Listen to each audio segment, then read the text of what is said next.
Drowning in deadlines? Are you choking on skill creep?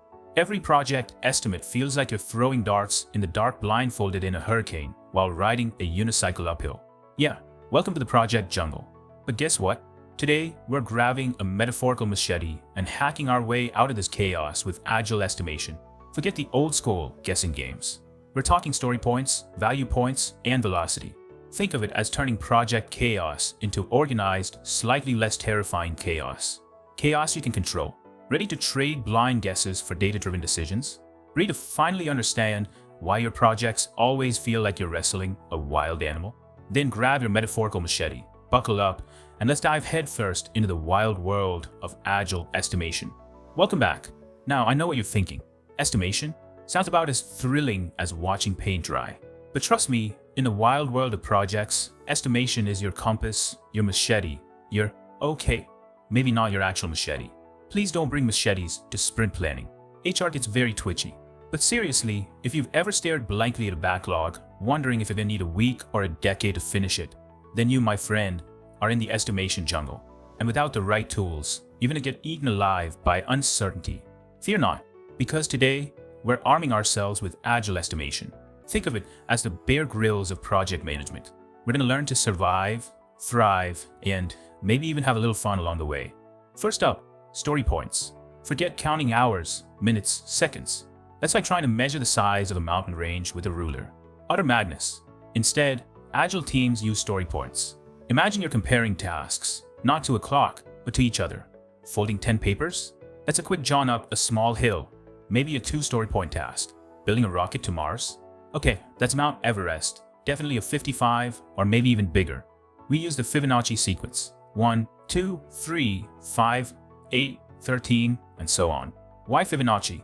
Well, it's surprisingly insightful. It's kind of like human intuition. We're good at judging relative size, not pinpoint accuracy. Plus, it stops us from getting bogged down in false precision. Nobody needs to argue if a task is exactly 3.75 hours versus 4. Ain't nobody got time for that. Think of it like dating apps. Are you going to swipe right based on someone's profile, saying we'll reply to text within 5.2 minutes? No, you swipe based on relative attractiveness, shared interests, and the vibe. Now, story points. They're the vibe check for your tasks. Now, story points tell us about the effort. But what about value points? This is where we ask, is this task going to bring home the bacon? Or is it just, rearranging the furniture in the office jungle? Value points are assigned by the customers, the people who actually care about the business impact. Developers estimate story points, the effort, while customers assign value points, the importance. And then the magic happens. We calculate the bang for your buck score. It's simple math. Value points divided by story points. Higher score, higher priority. We focus on tasks that give us the biggest bang for our buck, delivering high-value stuff first. Makes sense, right? It's like prioritizing which supplies to grab if you're actually stranded in a jungle. Water and a first aid kit beat out, say, a novelty inflatable flamingo. Okay, we get story points, value points, bang for buck. Now, for velocity. This isn't about how fast you can outrun a velociraptor. Although in some projects, it might feel like that. Velocity is simply how many story points your team completes in one sprint. Let's say 2 weeks. It's like tracking your team's mileage per sprint. And here's the cool part. As your team does more sprints, your velocity stabilizes. You start to see a pattern. Suddenly, you can actually predict how much work you can realistically get done in future sprints.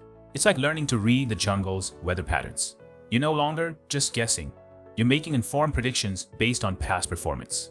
This is huge for planning and actually hitting those deadlines. So, how do we actually do this estimation dance? 2 words, planning poker. Sounds like a James Bond movie, right? Less casinos, more consensus building. Everyone on the team gets a deck of cards with story point values. You discuss a task, then everyone secretly picks a card representing their estimate, and then they reveal. If estimates are wildly different, you talk it out, uncover assumptions, and refine the estimate together. It's like a team brainstorm, but with playing cards and slightly less shouting. Then there's silent sizing. This is for when you want to channel your inner Zen master. You lay out backlogged items on cards, and everyone silently arranges them in order of size, smallest to largest. Then you group similar sized items and assign story points. It's like organized chaos, and it is surprisingly effective. Now, is agile estimation perfect? Let's be honest, nothing in the jungle is. Estimates are based on past data, So if you're suddenly dealing with Martian technology, your past velocity might be relevant. Team changes can throw things off, and sometimes stakeholders just want a date, not a relative effort.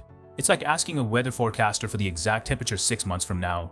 They'll give you a relative idea, not a crystal ball reading. But here's the beauty. Agile estimation is iterative. You get better over time.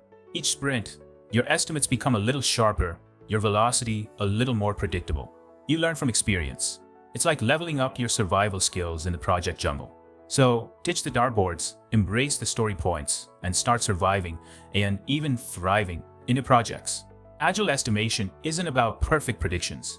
It's about managing uncertainty, prioritizing value, and empowering your team to navigate the project jungle with confidence. But hey, the project jungle is vast, right? And we've only just mapped out estimation. What 40 topics should we hack for next? Seriously, I want to know. Drop your burning project questions, your deepest Agile dilemmas, and your wildest tech topics in the comments below. Your suggestions fuel this channel. And who knows, your question might just become our next adventure.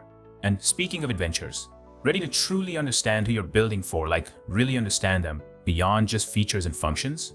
In our next video, we're venturing into the fascinating world of Agile personas.